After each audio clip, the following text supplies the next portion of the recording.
Hello everyone, welcome back to my channel. कैसे हो आप लोग? हो बहुत अच्छे होंगे और मैं भी अच्छी हूँ। आज मैं ब्लॉग सुबह से स्टार्ट कर रही हूँ स्कूल जाने के बाद। वो स्कूल में ही ब्लॉग स्टार्ट की हूँ क्योंकि घर पे बिल्कुल भी मौका नहीं मिला है। सुबह उठी हूँ और तैयार होके कुछ भी नहीं की हूँ, तैयार होके बस स्कूल गई हूँ। तो वहीं पे सोची हूँ कि ब्लॉग स्टार्ट करती हूँ। हालांकि प्रॉब्लम होती है मुझे यहाँ पे वीडियो बनाने में, क्योंकि वहाँ पे झंडोत्तोलन ये सब करना रहता है तो खुद उसमें मतलब एक्टिव रहना पड़ता है, तो जिस वजह से कैमरा लेके घूम नहीं सकती हूँ। और बच्चे लोग कुछ आ गए थे बट बच्चे भी उसमें लगे रहते हैं तो अच्छा नहीं लगता है कि किसी को वीडियो बनाने के लिए कहो। तो जितना मेरे से हो पाया है उतना मैं की हूँ। तो इंजॉय करिए। और थोड़ा सा माहौल अजीब सा हो गया हुआ है मेरे यहाँ का, मेरे प्रणव जी स्कूल का, रजिस्टर क्योंकि कहाँ मैं है? बताई थी अपने पिछले ब्लॉग में ही कि जो चीज़ें अरे लो ना पहले साइन थी करेंगे ना। उस तरह की अभी नहीं है, सब कुछ बदल गया है। जिस वजह से मूड भी थोड़ा सा ख़राब रहता है, मतलब उतना अरे मैं इंजॉय शॉपिंग करने में है में इसीलिए। अच्छा नहीं लगते रहता है, मन में भी दुख सा है। वो जो बातें हैं, जो पहले जो खुशी रहती थी वो चीज़ें अभी नहीं है। तो इस वजह से ये करना है तो मतलब वो झंडोत्तोलन वगैरह होता है, लेकिन ज़्यादा जो फ़ोटो ये सब क्लिक करवाने में पहले हम लोग लगे रहते थे तो उस तरह का माहौल अब नहीं रहा। तो इस वजह से उतना चाह के भी नहीं कर पाती हूँ। लेकिन फिर भी मैं बहुत कोशिश की हूँ कि थोड़ा बहुत शूट करूँ झंडोत्तोलन के बाद ही, उसके बाद ही मैं ये सारा वीडियो बनाई हूँ स्कूल का। और आप लोगों से शेयर कर रही हूँ। ये स्कूल का है पूरा, मतलब बिल्डिंग इधर से 2 मंजिल का है। मतलब मेरे स्कूल का कैंपस जो है बहुत बड़ा है। अगर इस पंचायत में हाई स्कूल नहीं होता तो मेरा स्कूल हाई स्कूल बन गया होता। जगह इसमें बहुत ज़्यादा है, बहुत स्पेस है। लेकिन यही है कि इस पंचायत में पहले से हाई स्कूल है, जिस वजह से ये हाई स्कूल नहीं बन पाया है। तो यहाँ पे मैं बातें कर रही थी, कुछ बता रही थी इन लोगों से, मतलब जो स्टाफ लोग हैं उन लोगों से बातें कर रही थी। कोई चर्चा चल रहा था तो मुझे ध्यान नहीं है कि टॉपिक कौन सा था, लेकिन किसी बात पे चर्चा चल रहा था तो बातें कर रही थी। अब वीडियो भी बना रही थी। सारे लोग मुझे चिढ़ा भी रहे थे कि वीडियो बनाने में लगी हुई है। तो और मेरा तो आदत भी हो गया हुआ है ब्लॉगिंग करने का, जहाँ जाओ कैमरा उठाओ। तो यहाँ पे किचन गार्डन जो होता है स्कूल में वो है, उसमें मैं गई थी तो थोड़ा सा देखी हूँ, बहुत सुंदर लग रहा था, पूरा हरियाली थी। तो मैं यहाँ पे शूट कर ली हूँ थोड़ा थोड़ा सा। यहाँ पे मुझे सारे लोग चिढ़ा रहे थे। यहाँ पे ये जीजू बैठे हुए हैं तो ये बोल रहे थे कि आप बताओ कि मैं कौन हूँ। तो मैं बोली हूँ अच्छा ठीक है, मैं बाद में बता दूँगी, जब मैं वॉइस ओवर करूँगी तो मैं बता दूँगी कि आप मेरे जीजू हो। तो ये लोग मुझे चिढ़ा रहे थे, मैं चिढ़ नहीं रही थी बट बोल रहे थे यही बात। Welcome back to my channel. कैसे हो आप लोग? हो बहुत अच्छे होंगे, मैं भी अच्छी हूँ। अभी शाम का समय है और अभी मुझे फुर्सत हुआ है तो मैं सोची हूँ कि ब्लॉग स्टार्ट कर लेती हूँ। स्कूल से आने में बहुत ज़्यादा लेट हो गया है। उसके बाद फिर खाना वाना भी नहीं बना था, कुछ भी करके गई नहीं थी, मतलब सुबह उठ के बस स्कूल चली गई थी। यहाँ तक कि एक झाड़ू भी नहीं लगाई थी, तो सारा काम आके करना पड़ा। उसके बाद फिर वीडियोस भी नहीं बनाई थी। अभी भी मतलब जितना मुझे बनाना चाहिए था उतना मैं नहीं कर पाई हूँ, लेकिन कुछ वीडियो मैं अपलोड करी हूँ। तो बात करी ब्लॉग की, तो ब्लॉग में स्टार्ट की थी सुबह में। स्कूल में क्या होता है कि जिस समय झंडोत्तोलन होते रहता है तो उस समय सभी टीचर उसमें सबका ध्यान रहता है। उसके बाद बच्चे, अगर कुछ बच्चे, बच्चे को तो आना नहीं है लेकिन फिर भी कुछ बच्चे आ जाते हैं जो आसपास के होते हैं, तो बच्चे भी उसमें लगे रहते हैं। तो उस समय समझ में नहीं आते रहता है कि कैमरा पकड़ाओ तो किसको पकड़ाओ। और स्टैंड लेकर मैं गई नहीं थी, स्टैंड लेकर जाती तो झंडोत्तोलन का भी शेयर कर पाती आप लोगों से। तो झंडोत्तोलन का कभी भी मैं ढंग से शेयर नहीं कर पाती हूँ, इसीलिए क्योंकि सूट ही नहीं कर पाती हूँ। उसके बाद मैं थोड़ा बहुत की हूँ, जो भी सो अभी आप लोगों से शेयर की हूँ, देखे हो आप लोग। तो यही मेरी शुभकामनाएं हैं कि अगला जो 15 अगस्त हो तो उसमें आप लोग भी मेरी तरह स्कूल में हो। और पूरा आशा नहीं, पूर्ण विश्वास है कि ऐसा होगा। और अब जा रही हूँ मैं खाना का प्रिपरेशन करने, खाना बनाऊँगी। इसके बाद आज वीडियोस बनाई हूँ। आप लोग अवकाश के बारे में पूछते रहते हैं कि कौन सा अवकाश कैसे मिलता है, तो आज मैं उस पर वीडियो बना दी हूँ। पूरे अवकाश का उसमें चर्चा की हूँ।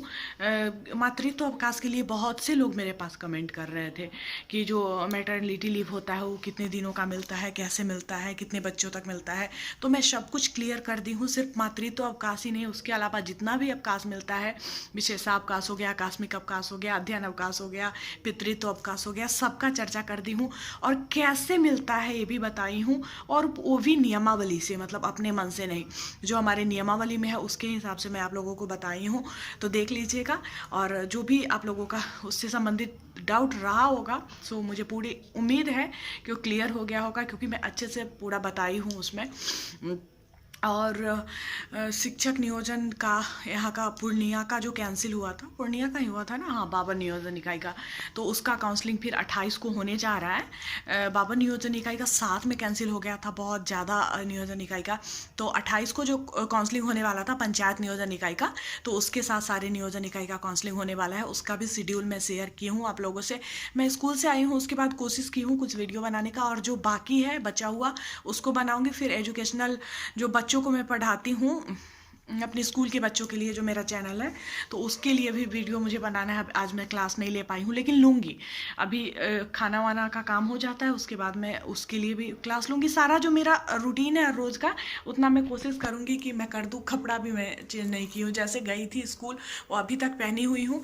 सोची थी मैं कि वीडियो कर लेती हूँ, इसके बाद मैं फिर ड्रेस वगैरह चेंज करूँगी, लेकिन बनाने का मौका ही नहीं मिला। थोड़ा सा घर पे आते ही, मतलब इनकी तबीयत ठीक नहीं है मेरे हस्बैंड की, तो मैं उनमें लग जाती हूँ, तो इस वजह से भी मेरा जो है वीडियो का शेड्यूल जो है वो डिस्टर्ब हो रहा है।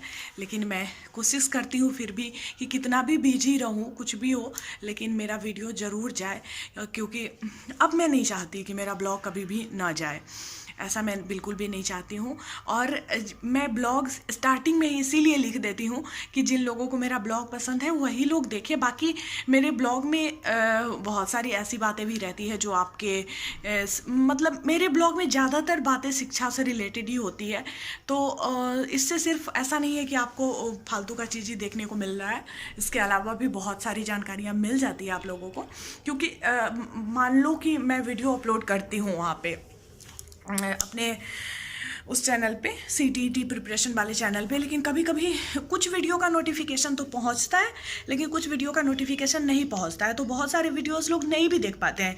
जैसे ज्वाइनिंग के समय कौन कौन सा डॉक्यूमेंट लगेगा, इस पर मैं वीडियो बना चुकी हूँ ना, लेकिन इसके बाद भी मेरे पास बहुत सारे कमेंट आते हैं कि इस टॉपिक पर आप वीडियो बनाइए मैम। तो इससे समझ में आता है कि नोटिफिकेशन नहीं जाने के कारण बहुत से लोग उस वीडियो को नहीं देख पाते हैं। तो अगर मैं यहाँ पर चर्चा कर देती हूँ तो फिर लोग जाके वहाँ पर देखेंगे, अगर वो मुझे यहाँ देख रहे होंगे तो वहाँ पे जाके देखेंगे, इससे पता चल जाएगा। तो मतलब जिसके लाइफ में जो हो रहा होता है वही तो ब्लॉग में भी वो दिखाएगा। तो ज़्यादा चीज़ें मेरे में शिक्षा से रिलेटेड आ ही जाती है, तो इसलिए फ़ायदा होता है लोगों को। और जा रही हूँ मैं, खाना बना लेती हूँ, इसके बाद बच्चों का क्लास पहले लूँगी। पहले मेरा मतलब प्राथमिकता वही रहेगा कि पहले उस क्लास को ले लूँ, इसके बाद ही फिर और वीडियोस बनाऊँ, क्योंकि वीडियो बहुत ज़्यादा बनाना है। टॉपिक बहुत सारे आप लोगों से ही मिलते हैं, मैं कहीं से टॉपिक लाती नहीं हूँ, आप लोग ही मुझे टॉपिक देते हो और आप लोग पूछते जाते हो और मैं उसी को लेके बनाते रहती हूँ और हो जाता है। और कल मुजफ्फरपुर में, साहेबगंज में और भी जगहों पे जहाँ जहाँ काउंसलिंग हुआ था, तो उत्तर प्रदेश वाले का बहुत ज़्यादा सिलेक्शन उसमें हुआ है, बिहार वाले का कम हुआ है। क्योंकि बिहार वाले के साथ दिक्कत क्या है कि बिहार बोर्ड में मार्क्स अच्छा नहीं आता है और इस वजह से लोग मेरिट में छट जाते हैं।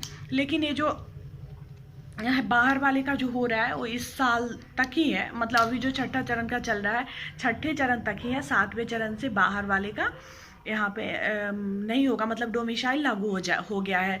2020 के नियमावली से डोमिसाइल लागू हो गया है। और एक और चीज़, कैरेक्टर सर्टिफिकेट के लिए बहुत से लोग मुझसे पूछते हैं, तो कैरेक्टर सर्टिफिकेट जो है वो 7वें चरण के नियोजन में ज़रूरी है। मतलब जो 2020 की नियमावली बनी है उसमें इसका चर्चा है, कैरेक्टर सर्टिफिकेट का। लेकिन इसमें अभी जो छठे चरण का नियोजन चल रहा है ये 2012 के नियमावली पे चल रहा है, और 2012 के नियमावली में कहीं भी कैरेक्टर सर्टिफिकेट की बात नहीं आई है।